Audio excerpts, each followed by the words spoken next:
Excellence, les génies blancs. Petit frère Jésus-Christ. Matikayo, Papa Yonde. Mudimu, tika mudimu asala, asala nzambe, tika mudimu asala, asala nzambe, mudimu asala, asala nzambe, tika mudimu asala, asala nzambe, mudimu asala, asala nzambe. Papa umela, papa umela, baleka na bango, te, yonde, bango te. Les génies blancs, petit frère Jésus-Christ. Didier Boudimou. Ah, papa Ozaliawa. Awa, na motema. Maman Nangaï. Bobo Misagai, Bobo Misagai.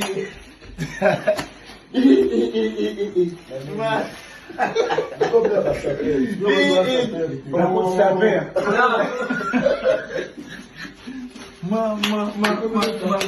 Et c'est la maman Nangaï.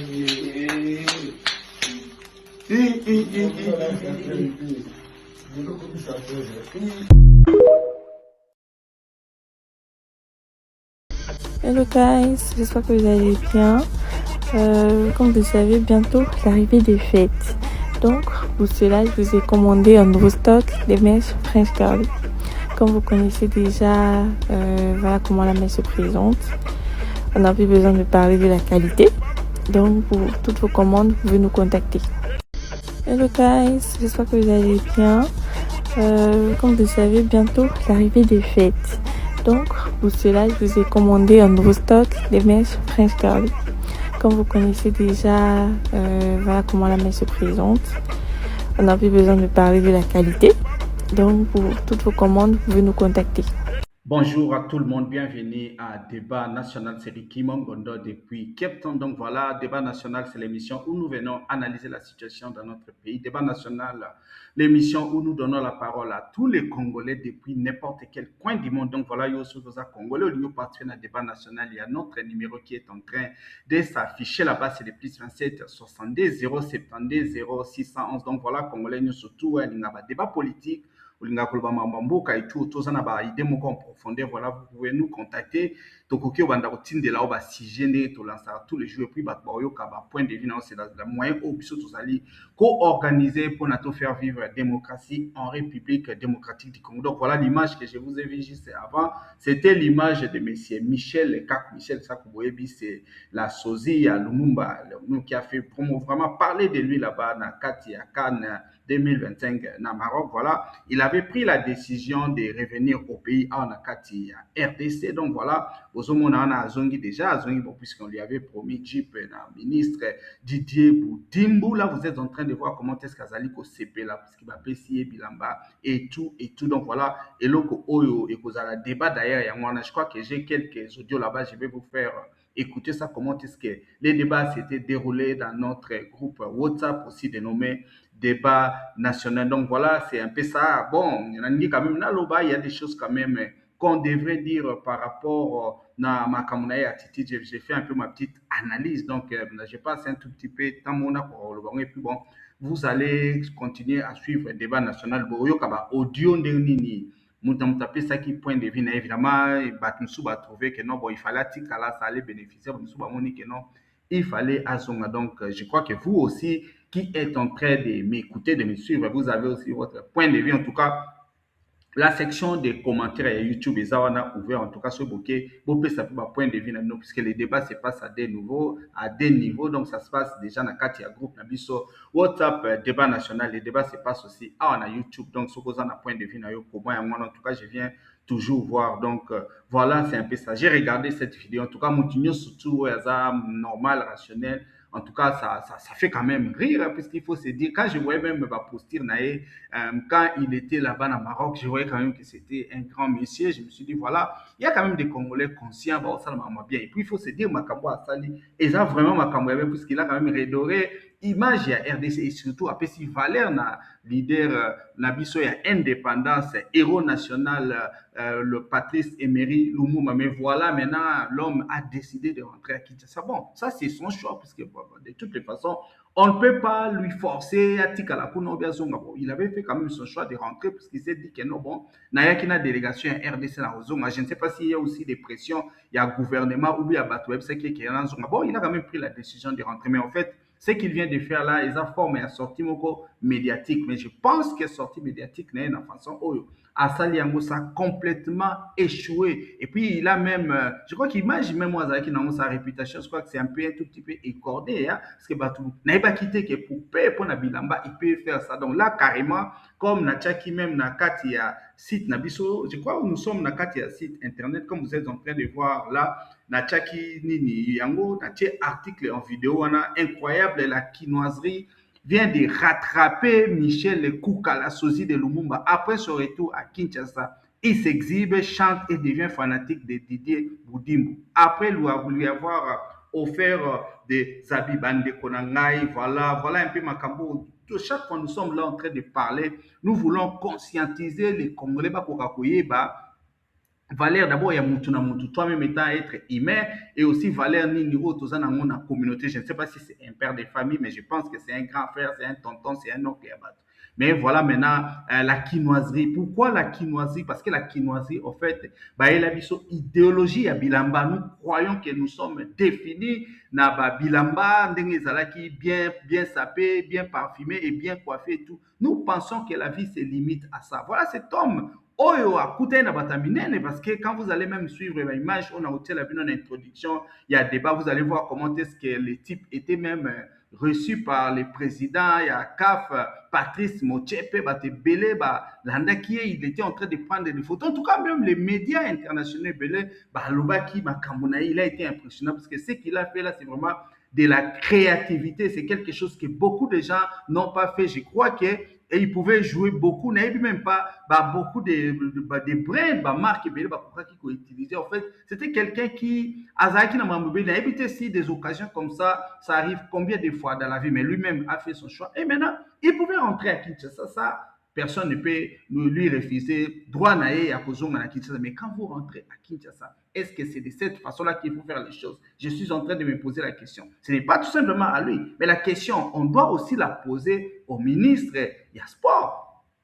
Je ne sais pas. Parce que les images, quand les images sortent comme ça, c'est-à-dire c'est par la volonté, c'est une façon de vivre en fait. C'est une façon de vivre, il y a des Quinois, il y a Bisso Congolais. Les choses que nous faisons chez nous et nous pensons qu'ils ils vont aussi voir ça. Or, quand le monde voit des choses comme ça, ils imaginent directement comment est-ce que vous êtes. Et là, nous sommes en train de parler des réseaux sociaux, c'est-à-dire nous ne sommes pas tout simplement à la RTNC où on peut se dire que non, bon, c'est entre Congolais, c'est-à-dire ces images-là ne va pas, et qu'on a filtré, ces images-là ne vont pas aller loin. Mais non, là, nous sommes dans les réseaux sociaux, c'est-à-dire une fois que c'est sorti comme ça, ce type ici, on est en train de les suivre.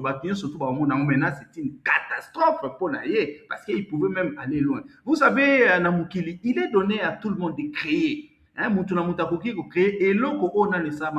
voilà, comme je disais, il est permis à tout le monde de créer, que vous soyez congolais, que vous soyez européen, que vous soyez n'importe qui. En fait, le monde, c'est comme ça. Tout le monde peut innover, tout le monde peut créer. Donc, M. Michel Kakou, avec cette histoire de Lumumba, le sosie de Lumumba qui faisait là-bas, dans le match et tout ça, mais c'est une bonne chose. Il a créé. Donc, Bakoka Memba Zoyango va utiliser un mot na Cannes, na CAF et tout ça. Donc, c'est-à-dire, à comment moi forme moi mascotte, parce que il y a même l'image de notre héros national Patrice Emery Lumumba. À mettre en valeur, on pouvait utiliser ça. Ça n'allait tout simplement être quelque chose qui allait se passer dans le niveau du Maroc, mais ça pouvait être même dans le monde entier. Je crois que ce qui agira qui communication, si nous avions un ministre ou un responsable, il va gérer communication, il va pour ne pas gérer, parce que Moussala ou Asali, il a fait le travail que même ministre et a fait le même travail à stand out, comme on dit en anglais, c'est-à-dire à quel colo à batebele à l'acquis de quoi il est capable. Donc, azana ba skills, azana ba capacité moi lokomobo oyo et bimissier par rapport à Batou. Je me rappelle, j'avais même suivi audio, il y avait quelqu'un qui était en train de l'inciter là-bas, dire que Botiki Mouyaka, wana ndenge nini, yako kakobima po nini, boye, tout ça. Voilà, c'est un peu des choses comme ça. On a évité Mouton Nandeni, na yebi obe, comment est-ce qu'il était en train de les concevoir et tout et tout. Donc voilà, moi personnellement, je n'avais pas apprécié ça. Mais Makambo Azoussa là, c'est quoi? Qu'est-ce qui se passe en fait? C'est une maladie que nous avons dans la RDC. Aujourd'hui, ça serait un grand monsieur. C'est déjà un grand monsieur, il faut se le dire, par rapport à Makambo ya Salime. Tango Azongi Boy, Alingi Siko Ezalandeni, parce qu'il est juste en train de voir les choses là-bas dans les yeux des Quinois, Azomonango na prisme ya Congolais et tout, il ne sait pas qu'il pouvait aller loin. Autre chose, ça, on peut lui reprocher ça, mais dire que les ministres aussi, Azali Nayango, je suis tellement choqué parce que, comme je suis tout le temps en train de vous dire, vous voyez les gens en train de vous gouverner, vous ne savez même pas que Bâton le niveau, c'est bien qu'ils sont des ministres, bien qu'ils exigent qu'on puisse les appeler des excellences et tout, mais voilà des comportements comme ça qui choquent le monde. Comment est-ce qu'on peut nous prendre au sérieux? Un monsieur à peine, il rentre à Kinshasa, il est en train d'exhiber Bilamba, et Bilamba en couleur, puisqu'en fait, je ne sais pas si on veut se dire que non, bon voilà, tout peut sur Bilamba on est dans la couleur et à drapeau, nabiso et tout, ça va faire quoi? On pouvait même lui donner aussi, mais regardez comme il est en train de chanter, Boudimbu, Ozaya Nzambe, Moutouakokadi Naote. Donc là, carrément, il est en train d'idolâtrer Didier Boudimbu. Donc voilà ce qu'on. Essayons un peu de nous mettre dans la tête de Didier Boudimbu. Maintenant, Didier Boudimbu se dit quoi? Tango bato baotala ngo bakino baomona ngo baomona ke non nga mutu nazali eza œuvre na ngai nga mutu nasala ngo, c'est-à-dire il veut se donner une certaine image. Donc les gens ne comprennent même pas pour ça la distinguo entre ce qui est privé et ce qui est makambo ya mboka, parce que là carrément aza même pas dans son rôle comme ministre ya sport. Là il est maintenant dans son rôle ya fanatique. Il pense maintenant que bato nyonso tout bazalaka guidé vers Bilamba. Voilà, c'est un peu ça l'image au Bazo Sekabiso. Parce que quand on parle de la RDC, quand on demande peut-être à Batebele, qu'est-ce que vous savez? On dit non, ce sont des très bons danseurs, ce sont des gens qui aiment trop la sape, ce sont les gens qui sont dans les superficiels. Et c'est l'image qu'on est en train de vendre de lui. C'est vraiment triste puisque M. Michel Kakou, il est tellement grand par rapport à ce qu'il a fait. Mais tant que ça là, et Kitty Lissousou, je suis en train d'imaginer même les Algériens, les Marocains, les Ivoiriens, les Camerounais, surtout spectateurs, tout le monde, tous ces beaux mondes-là, c'est Pelaki na Makambo à Salaki. Maintenant, quand ces images-là, voilà encore un autre Congolais. Voilà, ça c'est les clichés qui nous collent. Les clichés, ils ont les clichés, chaque jour quand je suis en train de passer ici, je suis en train de me dire qu'il faut que tout le monde, les vieilles habits, les Congolais, les histoires là qui nous collent. Nous pensons que tout doit tourner autour des habits, tout doit tourner autour des apparences. Maintenant, voilà, on est besoin de gouvernement qui serait gérer communication et à la place ni makambo et de place ni puisque ça n'allait pas seulement profiter à lui-même de manière pécuniaire à son bon, mais ça allait aussi profiter à la nation. Mais voilà. Et pense que non, bon voilà, moi je vais tirer parti comme moi je suis Didier Boudimbu, ministre, millionnaire, na comme na mbongo, na posa, na mbongo mananga ptouté, na poche nanga na pesa qui est, et voilà, ma rétribution sur ma campagne des années tinga. Et maintenant lui aussi ne sait pas que non, quand ce ministre est en train de faire, il le fait au nom de la République, non, voilà, c'est la conception que nous avons dans Mboka na biso. Et c'est cette conception-là qui pousse partout à diriger biso ba ministre, ba kanisa que non, ba ministère ça leur appartient. Ils ont carte blanche de faire tout ce qu'ils veulent. Donc voilà, c'est un peu cette image-là qui nous colle et nous n'allons même pas avancer à ça. En tout cas, ma chère membre du débat national, en tout cas, chers compatriotes congolais, vous qui êtes en train de m'écouter, en tout cas, justement, s'abonner massivement à la chaîne Nabiso Annonce Congo TV. En tout cas, prenez aussi le temps d'aller visiter notre site internet www.annoncecongotv.com. En tout cas, si vous êtes dans les affaires, voilà, tout annonce d'affaires après chaque information parce que notre site on fait tout simplement basé dans la vidéo, la courte vidéo et actualité, et à la fin de chaque information nous sommes en train de placer annonce pub ouais, bah, promotion et tout, et tout. Donc, ce que ça va faire, vous êtes en train de chercher une certaine visibilité. En tout cas, contactez-nous. Vous êtes en train de voir notre numéro, est en train de s'afficher là-bas. Donc, nous avons besoin des partenaires pour tout Bongisa Moussa Nabisson. En tout cas, si vous avez aussi des suggestions, nous sommes là, nous sommes très, très ouverts. Même quand vous écrivez les commentaires, nous revenons toujours pour voir ça. Donc, voilà, avant de passer na débat na biso ya jour, j'ai quand même une information on a passé na bino. Comme vous êtes en train de voir, c'est sur notre site internet. Je suis en train de lire directement avec vous. Un jeune patriote congolais demande à Félix Tshisekedi de libérer Nathanaël et de faire de la démocratie une réalité en République démocratique du Congo. J'avais vu cette vidéo. En tout cas, ce jeune homme m'a impressionné par rapport à la sagesse, la maturité, bien qu'il soit jeune et tout, mais quand même, il est en train d'interpeller Félix Tshisekedi par rapport à Félix Abandai Koloba. Vous savez, Félix Tshisekedi nous avait dit que non, bon, ce qui est à pouvoir cacher toutes ces histoires-là, et que ça a même, je me rappelle même qu'il disait même que Makambu Yaba, outrage au chef de l'État, il allait dire que avec lui, Makamouane Ngaïsalate. Mais voilà, aujourd'hui, Nathanaël, un jeune Congolais qui est qui met au plateau à la télévision pour défendre la démocratie, liberté d'expression. Aujourd'hui, il est enlevé et tout et tout. Voilà, ce jeune homme ici, Azali Kolobela. J'ai vu que, voilà, il a beaucoup de maturité. Donc voilà, on a boutique à beaucoup pour l'andana vidéo na eboyo un message oyo, il s'adresse directement à Félix Tshisekedi. En tout cas, suivez. Je voudrais en toute sincérité protester contre l'arrestation de notre frère Nathanaël, qui a été arrêté, interpellé dans des conditions arbitraires et inhumaines. Voilà pourquoi je voudrais m'adresser à son Excellence, Monsieur le Président de la République. Monsieur le Président de la République, vous nous avez promis de faire de la démocratie une des valeurs primordiales de votre mandat. Force est de constater malheureusement que vos services se comportent en toute tyrannie. Or, Monsieur le Président de la République, il n'y a pas de pouvoir sans opposition. Et que la démocratie inclut la tolérance. La démocratie inclut la liberté. Alors, quel est le message derrière l'arrestation de Nathanaël? Le message que vous nous envoyez, c'est de nous taire. Le message que vous nous envoyez, c'est de ne plus jamais dénoncer les injustices sociales. Ou finalement, le message que vous nous envoyez, c'est que tout Congolais devienne communicateur du pouvoir. Non.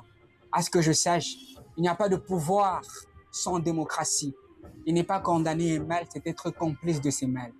Monsieur le Président de la République, nous vous prions de fournir beaucoup d'efforts et de prendre ce dossier en main afin que Nathanaël soit libéré dans les heures qui suivent. Parce qu'à ce que je sache, Nathanaël ne représente pas une menace pour la République démocratique du Congo. Notre menace aujourd'hui, c'est le Rwanda. Notre menace aujourd'hui, c'est Paul Kagame. Donc, à ce que je sache aussi, Nathanaël a toujours dénoncé l'agression rwandaise. Alors, où en sommes-nous aujourd'hui? Non, Monsieur le Président de la République, s'il vous plaît. Le message que vos services envoient au monde, c'est un message qui ne vous profitera surtout pas. Donc, s'il vous plaît, prière de fournir beaucoup d'efforts afin que Nathanaël soit libéré dans les heures qui suivent. Si vous le faites ainsi, l'histoire vous rétablira et l'histoire plaidera en votre faveur. En tant que jeune, j'exige la libération de Nathanaël. Et la plus grande bataille aujourd'hui, c'est qu'on se batte contre les injustices sociales. Notre plus grande bataille aujourd'hui est qu'on se batte contre les embouteillages.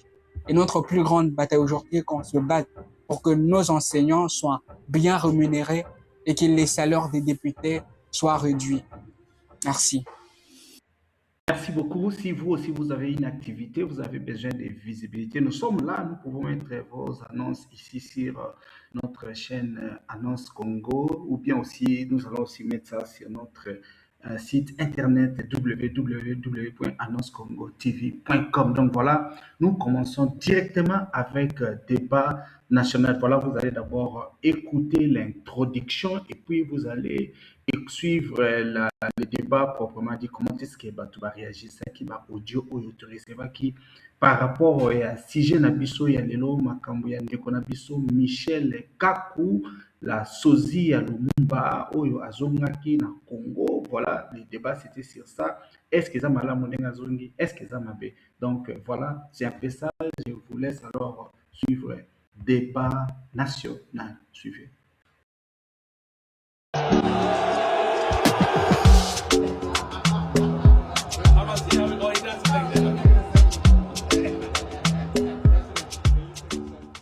Monsieur Lumumba, merci. Un grand respect à ce monsieur. C'est un grand homme avec un grand H. Cet homme que vous connaissez tous maintenant a refusé de prendre 2000 € par match. Il a préféré rentrer à Kinshasa que de rester au Maroc pour prendre 2000 € par match. Tout simplement pour rester pendant 90 minutes comme il incarne le personnage de Patrice Lumumba. Il l'a fait non par manque d'ambition, mais par fidélité à ses valeurs. Ce geste s'appelle la loyauté, la dignité, l'honneur, le respect. Grand respect. Il est venu avec le staff, avec toute la fédération. Il est reparti avec le staff. Cet homme a trouvé la clé du succès. Retenez bien ceci, cet homme est un millionnaire. Lumumba est un grand homme. Quand tu choisis la dignité plutôt que l'argent, la vie finit toujours par te payer davantage. Le respect attire les grandes opportunités, les gars. Mais l'honneur ouvre les portes que l'argent ne peut pas acheter. Retenez bien ceci. Un grand respect à cet homme qui représente si bien la personne de Patrice Lumumba. Monsieur Michel Kouka, alias Lumumba, tous mes respects. Et retenez bien ceci, cet homme sera sollicité et reconnu dans le monde entier. Il ira partout dans le monde entier. Tous les médias vont le rechercher. Tous les médias vont vouloir se l'arracher. Il aura plus que ce qu'on lui a proposé au Maroc. Retenez bien la date d'aujourd'hui. En tout cas, il fait la fierté de l'Afrique, il fait la fierté du Congo. C'est un homme loyal, un homme avec un grand H. Et pour ça, mes respects. Taba Lumumba msusu, chasse ya gambala moko na vinde ko na ngai. Na kana Maroc ba sollicité yo tikala, ba futa ko 2000 € chaque match. Yo boyo décidé ozonga na Congo. Olakisi ke olingaka Congo koleka ba Congolais. Obozeli ba paso mona na Congo, ba malé okota na Congo. Tala na Congo no zongi ba futa $1 million. Sinon te okosumba Lumumba.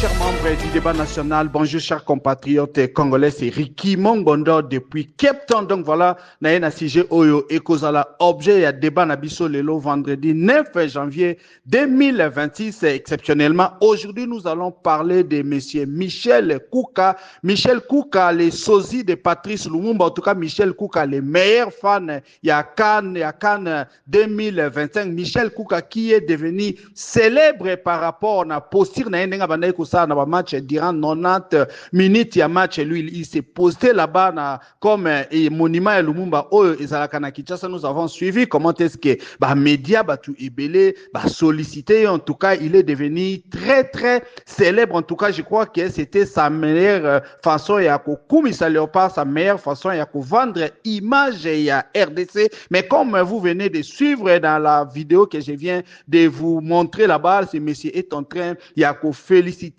Michel Kouka, choix oye à Sali, puisqu'il faut se dire que la CAF va proposer qu'il y ait $2000 pour chaque match pour qu'il reste là-bas, tandis que les Léopards et la délégation congolaise allaient rentrer au pays. Mais voilà, lui, il a fait le choix de revenir. Et n'a pas propos au Bouti dans la vidéo. On est en train de les féliciter pour la gestion de Balobi que ils allaient choix oye à Sali et que tout ne s'achète pas donc à Zatiki dignité nae alingi asala lokumu, puisqu'il était parti avec la délégation congolaise, Azongina délégation congolaise, mais c'est là, Ezali Peko ça la polémique, puisqu'il y a aussi vidéo, il y a aussi d'autres commentaires que les gens sont en train de dire que non, bon voilà, il a négligé sa vie, c'était sa chance, Azaki Nathan, oh vraiment, Lingaki, Asala Mbongo Mingi, mais d'autre part aussi, nous devons nous souvenir que, lobby que non, les ministres des sports et à RDC, Didier Boudimbu, a offert, Jeep, Yangwana peut-être, et ça lui choyé à Koka, Kozong, et ça les locaux auto, discuter,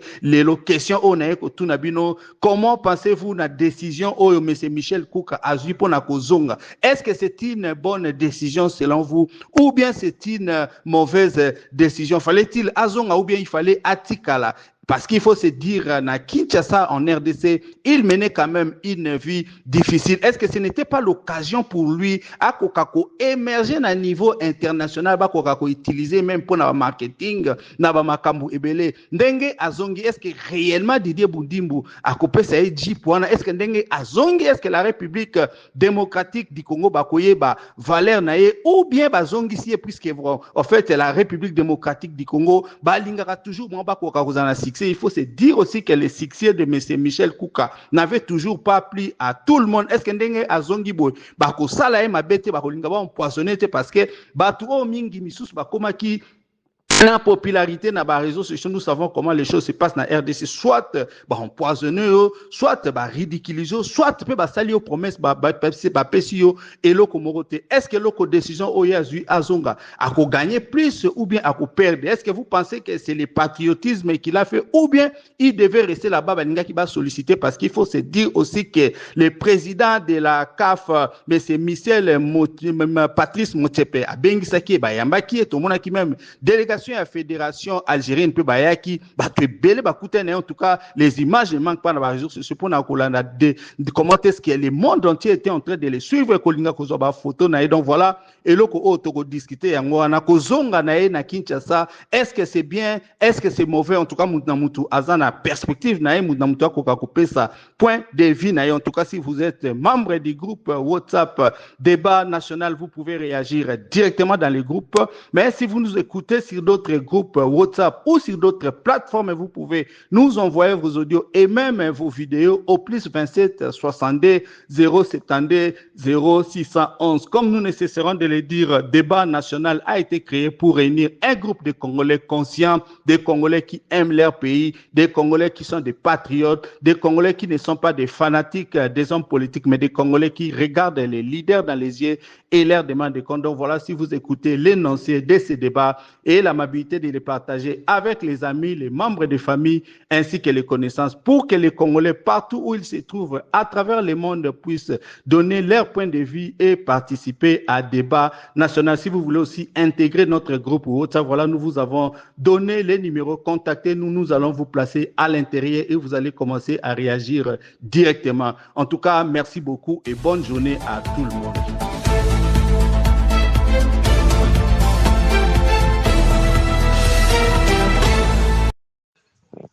Ya bonsoir le débat, bonsoir Ndefo Riki depuis Cape Town. Merci pour le débat. Ndefo Riki Zoba akotika la Zoba. Omoni makambo ya ndeko na biso Lumumba oyo asali na Maroc. Ye alingaki azonga te, alingaki andima ba proposition bapesaki na Maroc kuna. Ye ake kolanda makambo ya Jeep. Didier Bundimbu aza petit mokonfia ya Denise Nyakero. Bato wana bavivraka na lokuta. Eske bakopesa ye nini Jeep wana te? Bakopesa ye Jeep wana te? Eske ye azo trace makambo oyo Didier Bundimbu ayebisi ye ya solo soki akomi na Kinshasa? Eske akozala meme ata na privilège ya okutana na Didier Bundimbu? Bakotiela ye peut-être 12. Kozomona pona nga asalaki erreur na Swahili tolobaka kya kipofo kumukono ya eloko oza nango na maboko nde eloko na yo. Alors pona ngai asali erreur, alingaki atikala kana Maroc jusqu'à tel point compétition soki esili azwi mwa kwanga na ye akie na ye na monde ya lelo biso tozalaka na lutte contre la pauvreté. Soki omoni mwa porte moko boye efungwami, mais kende na yo ya sala mosala wana o se retrouver dignité ya nini? Ya nini? Ba million oyo Kisekedi na mwasi na ba Didier Bundimbu bazoyiba bakopesa ye combien? Soki aza na chance nde bakoki kopesa peut-être $500 $200. Oyo kolanda bakobanda kofinga tala muyaka oyo auti bandundu. Alors totombola ete ozomona audio moko tosalelaki yango kutu débat yoka masolo elekaki na audio wana eza pasi na mawa mpona nga vraiment monsieur Lumumba wana asali erreur mama na erreur vraiment alingaki akende na ye kaka ya ma contribution moke par rapport à débat lelo yango wana. Merci le débat. Les débats, bonsoir. Compatriotes congolais, bonsoir. Monsieur l'administrateur, bonsoir. En tout cas, c'est Madame Esther depuis Cape Town. Naye ko réagir na débat oyo na motema pasi. Motema pasi na nga na yoka ki yango lobby. Na yoki ba émotion nyonso oyo mobali na nga yokaki tango Kongo epolaki. O mwana nga yokaki tango Kongo epolaki. O meseja mokomba yokaki tango Kongo epolaki na yokaki yango lobby tango na fungoli. Ezaki na butu tango ka na fungola ki telefone nanga na Facebook na kinaki na Facebook na telefone na moni kaka batie photo na ya zozonga Congo. Je m'étais effondré. Na s'effondré pourquoi d'abord étant compatriote congolais. Donc nazo tous les jours quand je viens parler au débat, je parle parce que je me dis que kolobana batu bon, ba classe bat bakindotanga, tokindotanga comme mutu mo azoloba. Même les professeurs, même les livres on dit que c'est un professeur qui est mort à même à Kambo. Tota to vanda quand Hollanda professeur a oloba, autant a ma commis un professeur qui est mort dans les livres na suka na oko mayele. On se dit que soto oloba lobaka boye batumi soupe ba bénéficier nango, ba robima na ba pardonnez-moi, ba robima na ba erreur mususu ba nga basta na vie. Mais tant on a moni siko tant on combat ezake po batu musu ba bima na pauvreté ba bima na molili ba koma na mwinda oyo moni ndeko na bino congolais abimiti na degré moko boye et puis ba simbie lokwa ba crabe nde baloba ba kanye na likolo ba benzi na se na okai pasi lobi na lala bien te. Je voulais venir réagir dans les débats, mais mon mari m'avait dit calme-toi, tu te sens tellement pas bien. J'ai été touché personnellement dans les Kambo Oyo. Donc, si ko yangwana na loba boy. Na yoki batu ba ko loba na tali na yoko tala lelo vidéo. Na yoko mona siko ke apparemment baolo bake azongi pour la dignité. C'est un grand homme avec H. Oh nyo sola moni on lelo après musala don auto mon après-midi oh. C'est un grand homme avec un H. Azongi pour la dignité. Ton la vidéo à Ndekwana. Abi azongi pour la dignité, il a choisi la dignité on va pesi fungola. Pona ke musikate. Ndenga zo yembe la Didier Budimbo oyo. Eza digne. Quel genre de dignité vous pensez qu'il a? Biso ba Congolais mutu na biso réfléchissera bien té. On lui a donné un contrat à Moussala. Atikala na ba pese $2000 dans chaque match. En quoi est-ce que ça manque de dignité? Obi pona bateau yo ba ofana na nation etibiso. Yango no mona so muto oteka makala to sa commerce mo boiza boy ba ba olubani etande ngosa makamba pamba on comprend pas que le business c'est le business. On trouve la fierté et l'honneur dans ce que l'on sait faire. La dignité vient quand on est en train de mettre la valeur dans musala na yo, na musala ya maboko na yo to na musala ya ndeka baloba musala maboko ya ata eza makambo zo sa ngo intellectuellement mais pour bimisango ko bima na maboko non ndeko ko musala. Donc normalement on dit les fruits de tes mains. Donc musala ya maboko non ndeko te pesa la valeur. Tangu ya zo yembela budimbu po ba pesa ba veste na ba sapata olo ba mama e boko bomanga eza dignité. Quel genre de dignité? Bon, pour la dignité. Vous ne pensez pas que ceux qui y a Tikala qui na Cannes, à Télémaki ou na image à Lumumba, vous ne pensez pas que c'est la dignité de notre pays? Et ça qui fait dignité à Congo, Moutenga Zalawana. Congo aurait sorti du match. Ce qui fait compétition, pardonnez-moi. Congo aurait sorti de la compétition, mais Congo serait resté dans la compétition au travers de Lumumba. Parce qu'on allait parler du Congo, de la RDC, durant toute la compétition, jusqu'au jour où ça va finir. Et l'honneur aurait venu d'où? balingaki encore mukolo balinga bapesa batu babenga ngoni ba trophée balinga batelemise na podium balingaki batelemise na podium balinga bapesa ba champion ba médaille balinga bapesa pe médaille parce qu'on l'a gardé. Na moment où Kaka Congo, il a avion et Longwe, Mboka wana Maroc. Lui, il allait devenir staff ya CAF. Ceux qui CAF n'a évité bolim bisanga pe makamon na ibate. Moi, nangam tameka coaché na. CAF est la fédération africaine de football. Voilà. Elle n'a comme staff officiel ya CAF. Ben nga ba pese hôtel mususu ben nga ba pesa ba benga nini. Chambre mususa ya normal ya pas parce que je suis sûr que kuna Congo bando pesa mo ba chambre mo izanga tin benga ba changer hôtel au vanda benga ba pesa lo musu benga ba pesa nande ba pesa salaire mais ba salaire wana za biloko ba no pesa pona olobake eza bani babanda ko pesa o mbongo akolia donc ba loance ya kana bité so ba loance ba lobani indemnité babando pesa ba indemnité à colia chaque jour, c'est-à-dire ndengo vanda na hôtel les afri, colis les afri, transport les afri, biloko wana ces afri et puis mbongo wana ya salaire wana ba pesa za mbongo na salaire. On top of all, biso to na Congo to valoriser makamba to basala raté. Pour ba valoriser makambo yo sala, faut ça na présidence, faut ça fachi béton. Pour ba ba ke makambo yo sala et simbi penza. Il faut avoir vision à chef de l'État. Le quoi a vision à chef de l'État, te makambo ya osala, a valeur te. Alingara tika la staff ya CAF. Balinga babanda ko utiliser na ba événement nyon surtout au fédération ya football africain alinga banda ko sala pour ba exploiter image na pe ba foot akae. Et puis moi j'ai vu ma vidéo musu bando like sa place à Zovanda, il habite tellement dans la misère.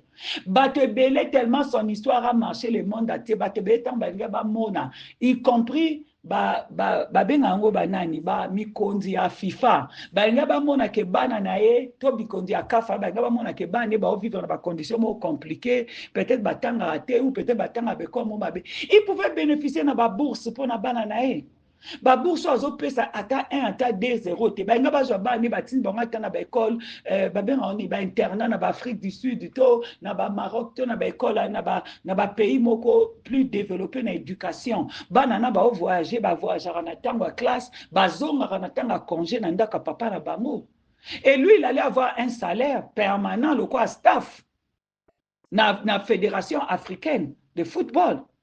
C'est comme ça qu'on gagne l'argent avec les fruits de ses mains et on te respecte. On nous en a quatre kaf bazo respecté.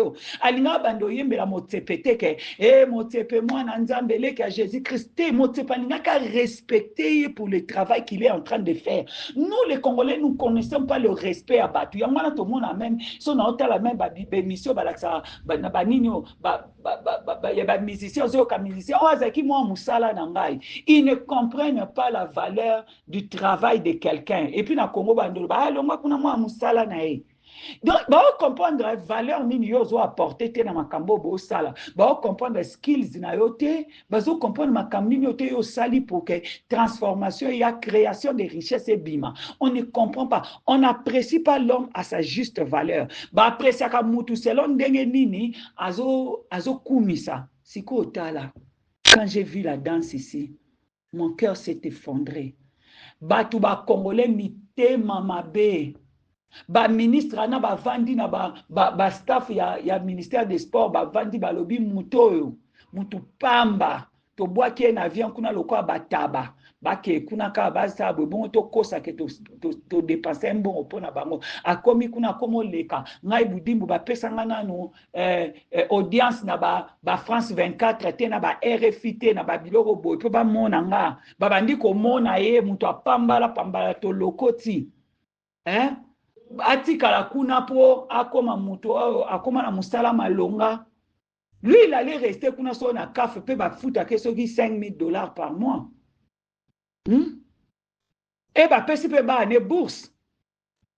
Il est rentré parce que Batona va décider de diminuer ce que bazio loko ba bimi c'est on a YouTube. Eza en train naka na kendaki na pe musala kata na koti YouTube et loka liboso na monyango ba sponsoriser vidéo au po ba lakisa po ba diminuer. Siko oazo ça les a dignité. Donc, parce que moi, lobi nanga ya mobile, lobi nanga bi maman, il faut pas beaucoup t'en faire. Peut-être que il ne sait pas qu'est-ce qui se passe. Il n'a pas beaucoup de savoir pour à comprendre ma cambo Ah, bonsoir, bonsoir. Ndeko ya Forum Débat National. Mama Esther. Bonsoir, Mama Esther, vous en avez raison. Maman Nanga, Moni Olo, Momba Nabiso. Bon, Azaga Monima, ye, il fallait regarder les Maka Bongo. Na ye, ni na lobi ya zamu, pona ni na lobi ya zamu Monima. Parce que, tanga tele maka makanisite ya kindaka. Azana makanisite. Pona ye kaka sepeli. Ndenge Congo monde entier bon emoni ye na kan ba sepeli na ye esidi parce que aza na vision te soki asalaka biloko azalaka na vision yango na vision après vision wana vision ememi yo na mosika okolanda vision wana ye mpo na ye ifakaka adeklare bamona Lumumba esili yeye si asali makambo ya vie na ye bongama ayebi te na moto na ye ba opportunité ya boye eyaka mibale misato te ome nzambe moko achange bon mpo na ngai occasion arate ye amoni ke eza occasion oyo ya kosepelisa population kosepelisa bacongolais or ifale ye moko misepelisa ye moko na ndenge occasion eyeli ye ifale asepela ke nzambe mpe na nga lelo nabandaki mosala depuis 2013 ti lelo nano nafutami te me nzambe apesi nga mbongo na ndenge mosusu apesi nga na ndenge mosusu ye amoni yango te après soki azalaki professionnel c'est le moment ntango caf interesse na ye ifale apesa condition na ye bona kotikala na bato soki 5-6 mpona ekipe na ngai mpona contrôle après bao nyonso kobanda koya okanga bafoto asala mosala asala lokola eza mosala ya solo après baevenema koza bato bakoya basepela tour na ye asala azwa mbongo me azomona te azomona kaka baveste or soki mbongo wana oyo bapropose akosomba baveste ebele soki na contrat wana ya CAF bo nakobanda kolata boye po akozala baveste ebele soki bonga na kotika marke bamatch ezobetama ndenge eza contrat ya CAF nalingi bosombela nga baveste nakobanda kolataka soki baveste ya Congo na drapeau ya Congo nakobanda kotelema sur drapeau ya Congo mpona image ya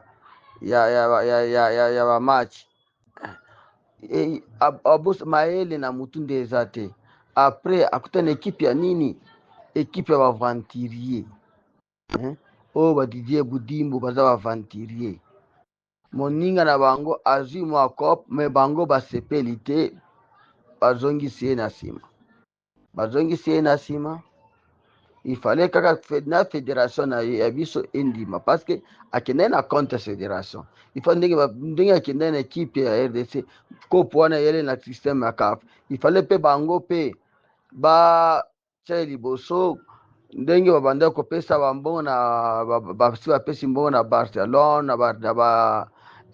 na nani na bamonaco nde moma wana na baimage ya boye mpe bango bakoti basali contrat moko ya malamu akobanda soki kolata logo ya nani Congo eloko ya makasi ebiloko boye na boye na bakondition wana elandi me toza baministre moko bango mpe baza bavanturier bamoni bo epai na bango bazomona eloko te or nde kozala image ya bien oyo basala bapublicité ya Barcelone na bapesi Barcelone asala publicité ya RDC ye mpe aza lokola ekipe mbala moko baimage bamatch nyonso caméra avant match ifo babanda nani kofilme ye après na teni na ye asali mwana na kobanda kosala boye na boye me bango baza na mayele te mama na ngai c'est pour ça nalobi ke arate aza na chance te soki aza moto akozongela akotala nsima azonga moto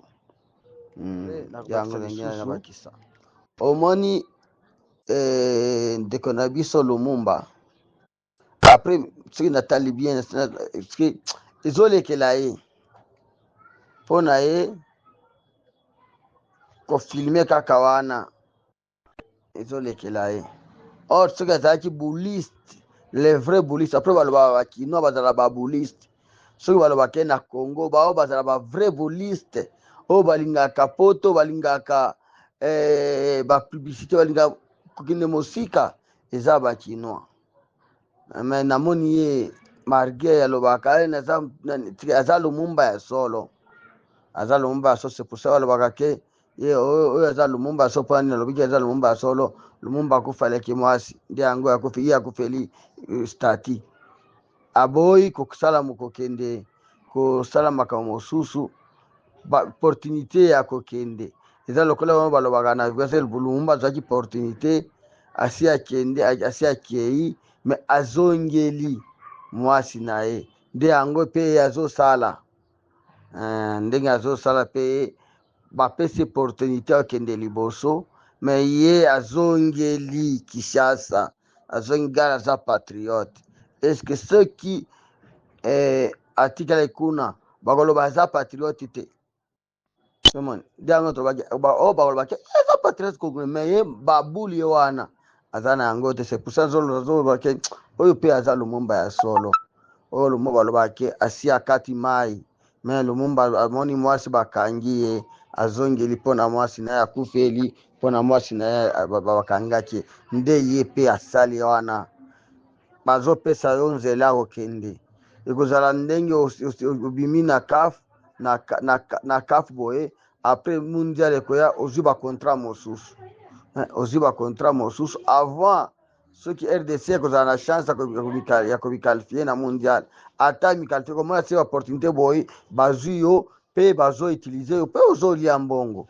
Ye mpe ye babulu wana aza na yango te. Soki aza na baconseil oyo bapesaki toli wana ya kosa zongela mboka, omoni eza oyo eza conseil moko bapesaki conseil moko ya mabe.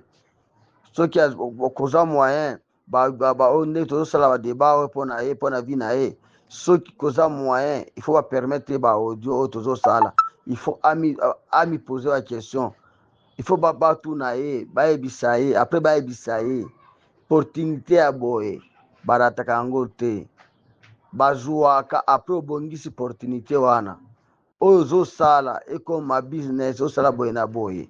Il faut bato bakende epai na ye bayebisa ye, parce que babudimbo batenge bazopesa ye bajip ya solo, bapesa ye jip, ata jip eza jip ya sika bimi na sachet ekokufa lobi.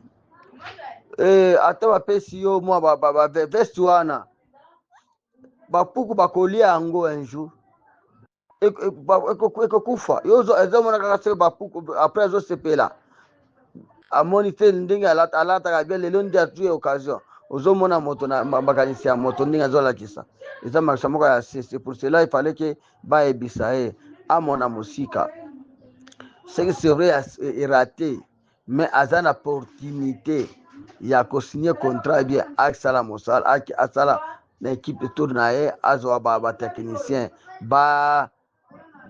basalisa ye mpe akende liboso. Nde yango nalingi nabakisa ye, ndenge toza na meseruki, toza na administrateur na biso aza makasi. Soki oza moyen ya kozwa Lumumba meme ata batelefone numero na moto bato baza kosala na forum, so oza moyen bayebisa ye, après baede ye akende liboso. Le débat nazongi lisusu bolimbisa ngai un peu eloko moko eyaki nayambaki telefone naye kocontinue. En tout cas papa nauti koyoka intervention nao nayoki na oyo elandi te, mais nayoki yo nasepeli parce que obimisi nga maloba na monoko mpona koloba na ngai nabakisa mpona loba boye bato wana bakebisa bamillion mpo bakepesa baekipe na poto. Et wana baolobake no baekipe wana iparaîtrait ke bakolata bamayo ya Congo na entraînement babimisi bamillion wana eza dignité ya Congo, baoluka batombola ekolo. Mais ntango Lumumba alinga atelema na match na CAN Tant banga bando pesa batu ba trophée. Je suis sûr et certain que banga ba l'excès na podium parce que comme il était devenu tellement à concentrer qui tellement ba émotion na attention que na moni ba sozi même ba bimi na ba États-Unis partout ba comme ça la lokola yi. Banga ba na podium kuna lingaka zala alinga sa musala o équipe wana na ebi pe équipe moto eza na poto kuno ba pesa mbongo musala o ya linga sala comparé na musala ba futeli ba million kuna nini linga eleka pour maintenant ici misu ya batno c'est ça tourner na podium ya nini ya soki kafu soki kano soki ni ba benga yango muntu batino so bazotala kuna place au bapesi ba million ba obeta balle ceux qui na entraînement combien de personnes ba hotel entraînement comparé na audience nini oyo coupe d'Afrique eza nango ceux qui a telema kuna na ba drapeau na ya Congo ndenga zolata na ndenga te nande ba journaliste ba bando commenter na impact nini ya salaki ye a évité ka rater médaille ya CAN médaille pour que c'était l'homme du match nde balobaka na ba compétition de batalaka eza na ba joueur au bobeta ta équipe na bino poli mais tu peux être l'homme du match lui il est l'homme de l'événement atalisi CAN apesi CAN goût CAN oyo peut-être ba mindele au moins ba pesa ngo tango ke po ba loba to pe ba sani les gens sont venus voir CAN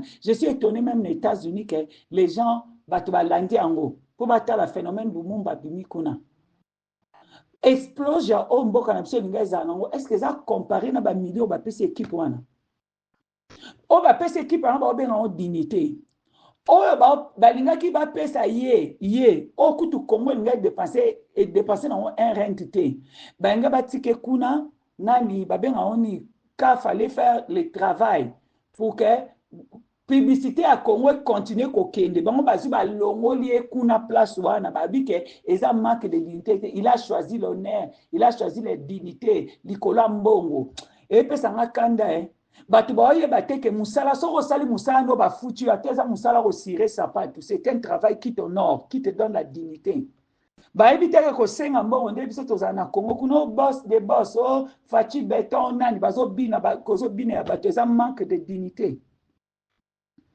Eza pasi mingi pona ngo eza pasi mingi pona makambo na moni pona moto na oki pasi pona ye mais on peut pas être plus royaliste que le roi comme on le dit.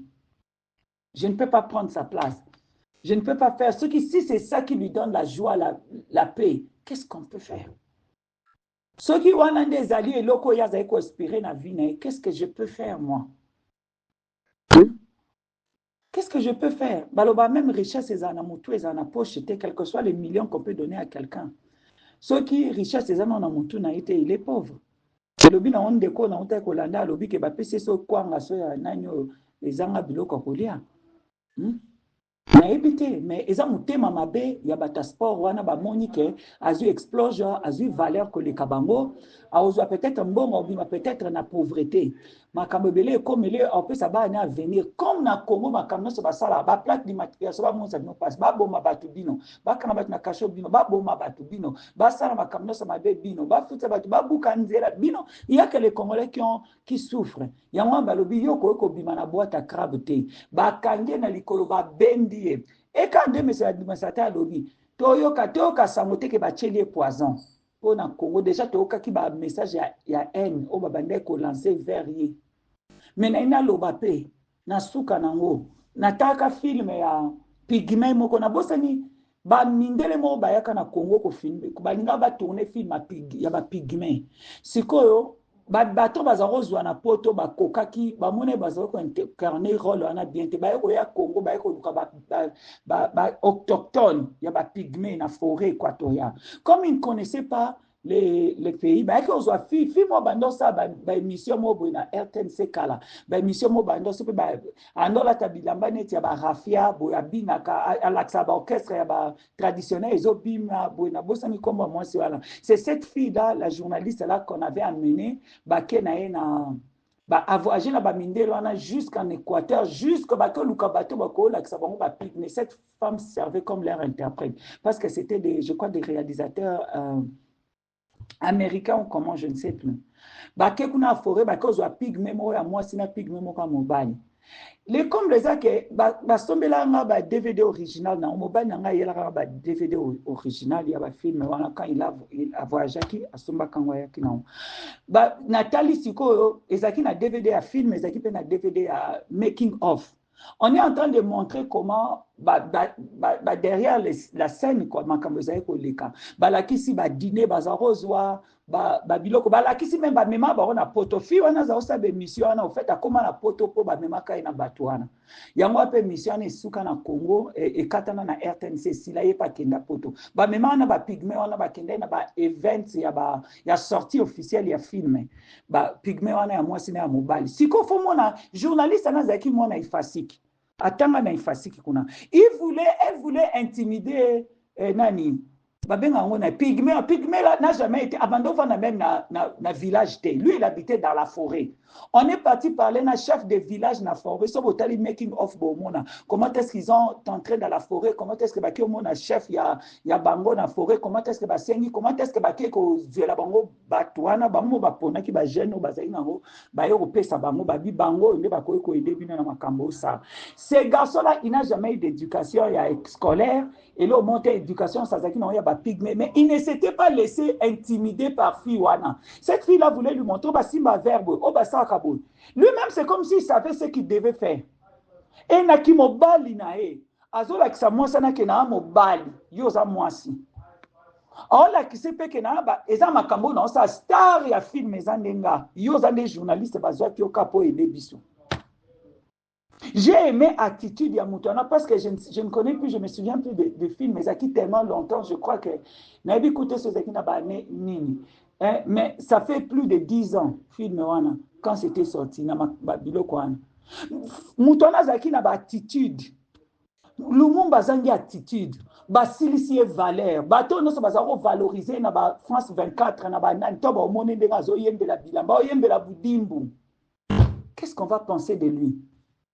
Est-ce que ceux qui FIFA zaki na besoin benga ba benga? Est-ce que so ba sponsor ya monde ati ba sponsor a minene ba kokai kozwaye même na asala ba benga ngoni ba vidéo d'annonce ya ba coupe du monde na ba coupe d'Afrique ndenge yaka benga ba zwaye na ba biloko ba sport na ba benga ba brand o ba sport ba Adidas ba nini ba kende kuna asala na ba sport publicitaire na ba il allait gagner beaucoup d'argent mais c'est comme makambo ba sala o ba salier boy ba silisier valeur.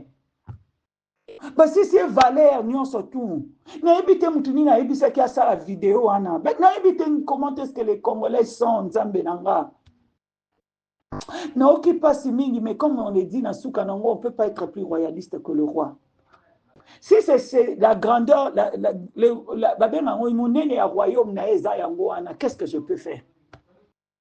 Ce qui royauté na ye ezo vanda na bilamba wana elobi na ota papa wana elobi na soki nani ba otikele bilamba na bosa mutu mo commenter ki a j'ai like alobi ba opese bilamba ba pese mbongo papa ce n'est pas about kopesa mbongo ndeza ko si c'est dignité il faut ba futa ye normalement il doit être engagé na ministère à sport ba futa kaye ba ko kosa ba ba opese jeep non ba pese ete jeep ba l'action na TV tende ba pese ba l'action ba filmer tende ba ki opese jeep ba filmer quand ba pese ba veste ba rouge ba vert ba jaune ba noir.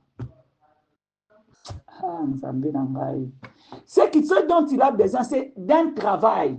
Ça se voit qu'il ne travaille pas.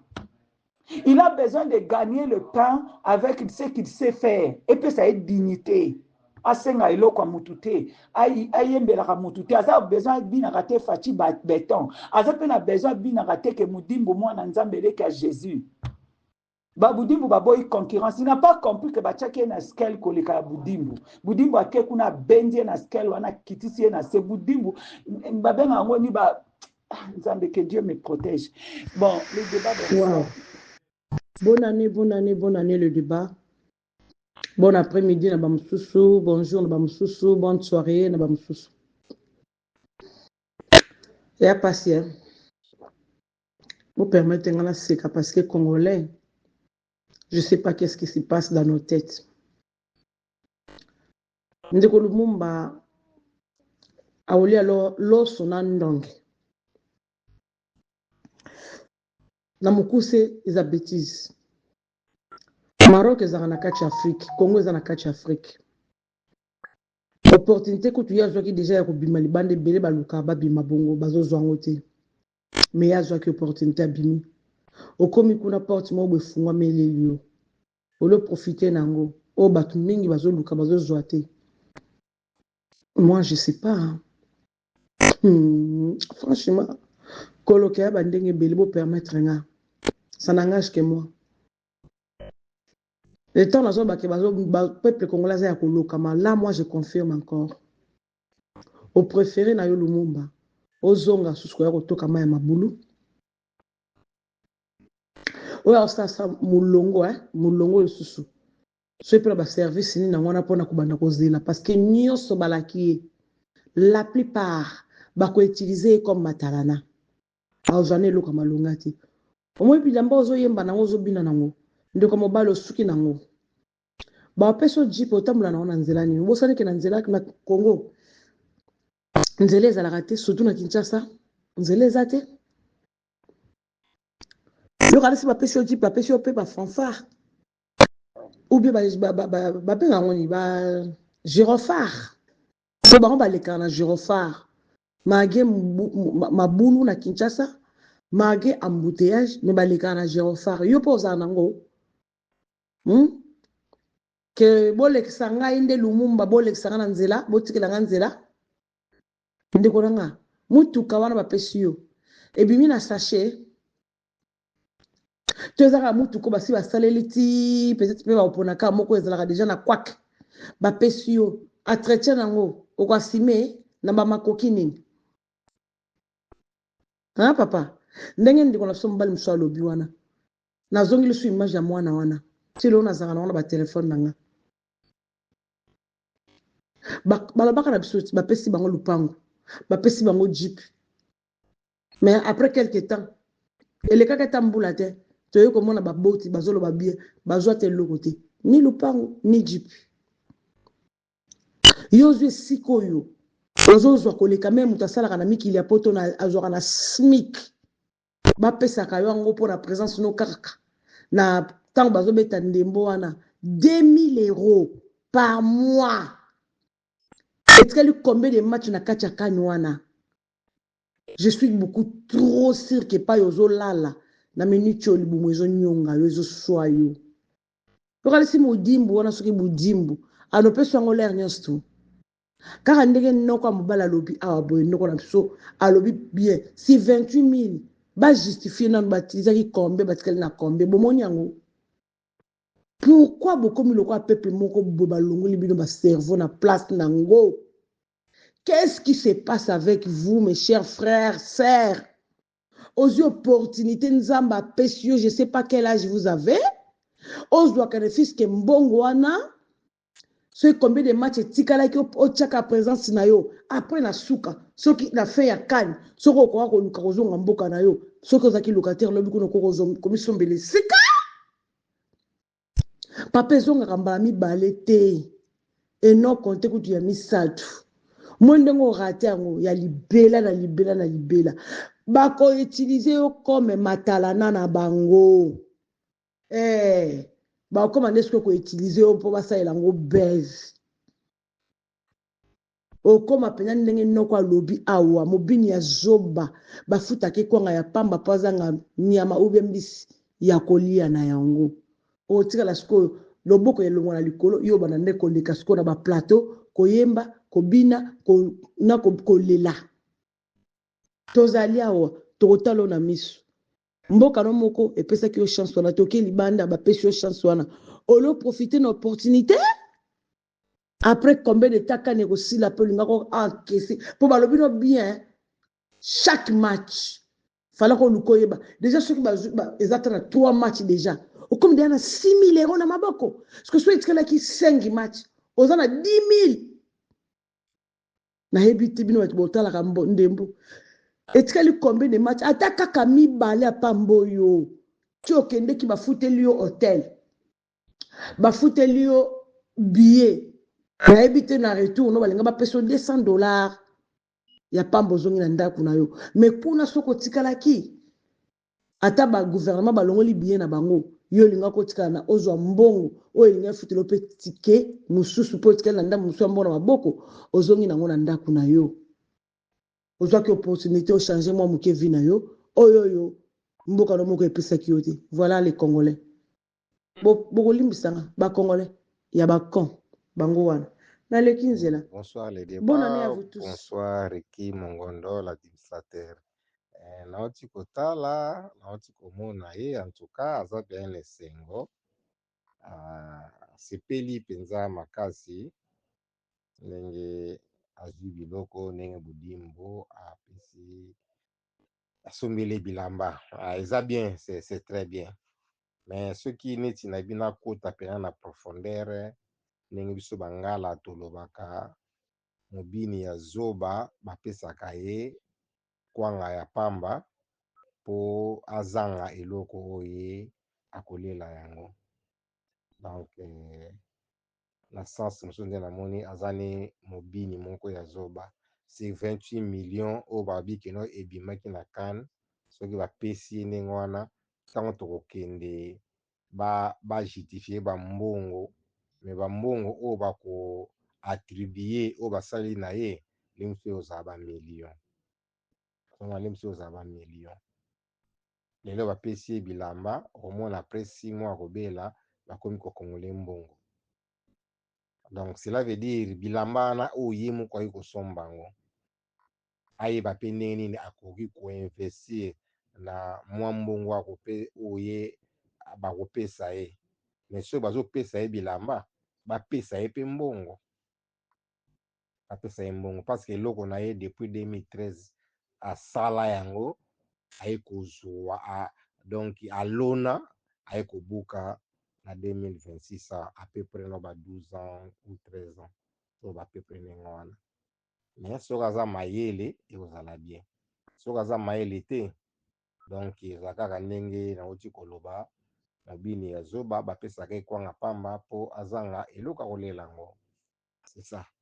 Soki esuki kaka na bilamba c'est regrettable, mais babilamba wana justification nango ça doit coûter. Bonsoir les débats, bonsoir Ricky Mongondo na zongi lisusu na banda koyoka nanu audio wana oyo na nayokaki yango te, nayoki yango nde sikoyo nayoni na réagir.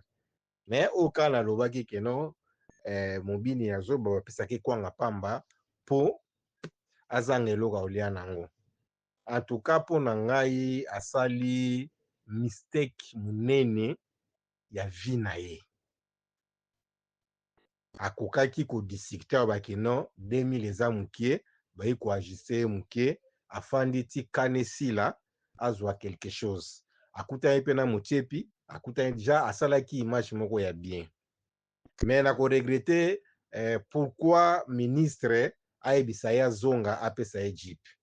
Je ne sais pas soki ozwa jeep. Nasi bilamba na bapesi ye, nasi bamoni kena eza ebele mpo na ye. Il fallait ye ministre soit fédération na biso, il fallait batika ye lokola bazo ba millions oyo bapesaki po ba vendre image ya Congo. C'est ça l'image oyo ayi ko vendre déjà ezalaki déjà kuna azali déjà koteka image ya Congo parce que batu nyonso tout banani ya baafricain nyonso tout bazalaki kuna au grand rendez-vous, baeuropéen mpe bayaki, bamembre ya FIFA mpe bayaki. Ezaki une occasion pour la RDC pour faire attendre voix na ye, même si la diplomatie, même makambo nyonso te ezoleka biso mpenza na Congo. Donc akomaki déjà aza déjà ambassadeur, akomi déjà ambassadeur. Et puis secteur oyo akoti ya foot en tout cas eza secteur oyo eremisaka bato nyonso tu bariche bapauvre bagrand bapetit bango nyonso tu bazalaka toujours na kati ya cercle wana. Akoki mpenda koloba eloko moko, akoki kosala mpe eloko moko na makambo oyo ezolekela biso na Congo. Mais asali big mistake, donc asali erreur ya vie na ye parce que nayebi oyo nyonso tu bapromettre ye akozwa na ye yango te. Tomonaki oyo abeda shu mwana o président yambaka tu oyo bapisaki lupango bapisaki ndako na fin du compte azongaki mboka azalaki na eloko te. oyo mwana wana ya moke wana na nzela ya mboka kuna soki na nzela akenge alobaki soki oza mutu soki nani abosani mwana moke asekisaki esalaki mpenza beze na kati ya internet akomaki na Kinshasa. Maman présidente ayambaki ye couple présidentiel aussi bakoyamba ya pare maman présidente na Abeda Chou bayambaki ye suite nango lelo tosuka place nini eske biloko baprometaka ye azwa yango oza sir budimbo azwa mpenza jeep apesa ye oza sir je ne crois pas asali erreur makasi akoki ateka image ya mboka continue koteka image ya mboka alinga ozwa pe ele mosusu bacontrat mosusu ya publicité ya nini elinga osala vie na ye bien engai mpe korapporte makasi mpona biso bacongolais. Débat na biso ya lelo esili. En tout cas, merci na bino nyonso ndenge bolandaki biso. Merci surtout na batu nyonso tu oyo baparticipaki, batu nyonso tu oyo batindaki ba audio na bango pona esala débat national. Débat national, c'est un espace auto-exerçaka démocratie na biso. Vous étant que Congolais, si vous voulez aussi participer à débat national, c'est très simple. Si vous avez WhatsApp, notre numéro est en train de s'afficher là-bas, c'est le plus 27 62 072 0611. Donc faites seulement votre audio ou vous faites votre vidéo, vous nous envoyez sur WhatsApp, nous allons mettre ça ici. Si vous avez aussi des analyses concernant l'actualité de la RDC, envoyez-nous aussi votre audio ou votre vidéo, nous allons mettre ça ici sur notre site internet www.annoncecongotv.com. Nous allons aussi mettre ça sur YouTube, sur notre chaîne YouTube Annonce Congo TV. En tout cas, si vous n'êtes pas encore abonné à notre chaîne, comme vous êtes en train de nous écouter, en tout cas, veuillez vous abonner puisque nous voulons que la communauté des Congolais conscients puisse grandir. Donc, tolingi communauté na biso batu o bazali ko comprendre batu o ba fungola misu et ko grandir. Donc, en tout cas, likez vidéo oyo, commentez yango. Abonnez-vous, abonnez-vous, abonnez-vous. Nous avons besoin de ça. C'est l'unique moyen que vous pouvez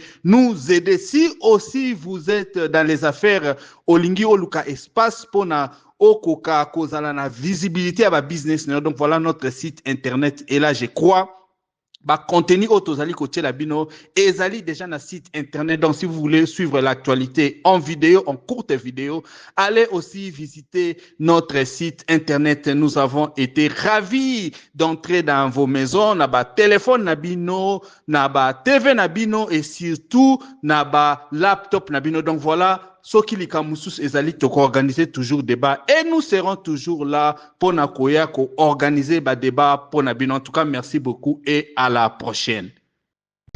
Hello guys, j'espère que vous allez bien.